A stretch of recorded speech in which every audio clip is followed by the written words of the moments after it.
কয়েকদিনের ধারাবাহিক বৃষ্টিপাতে মে মাসের শুরু থেকে রাজধানী ঢাকাসহ দেশে যে স্বস্তি ফিরে এসেছিল তা হয়তো বেশি দিন স্থায়ী হচ্ছে না। কেননা আবহাওয়া অফিসের দেওয়া পূর্বাভাস অনুযায়ী চলতি মাসের মাঝামাঝি আবার আসছে অস্বস্তির গরম।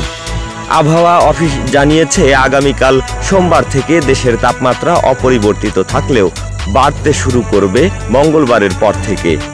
আবহাওয়া অধিদপ্তর আগামী ৭২ ঘন্টার আবহাওয়ার পূর্বাভাস দিয়ে বলছে আগামী সোমবারের পর থেকেই একটু একটু করে বাড়বে তাপমাত্রা।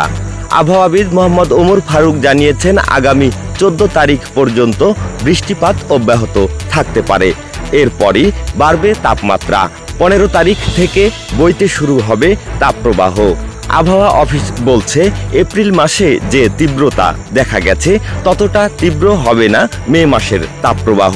মে মাসের ১৫ থেকে ২০ তারিখের মধ্যে যে তাপপ্রবাহের পূর্বাভাস রয়েছে ঢাকাসহ সারা দেশের বিভিন্ন জায়গায় সেটি হতে পারে মৃদু থেকে মাঝারি।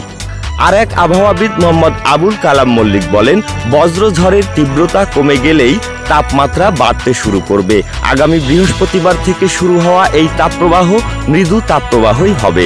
সর্বোচ্চ তাপমাত্রা হতে পারে ৩৭ ডিগ্রি পর্যন্ত।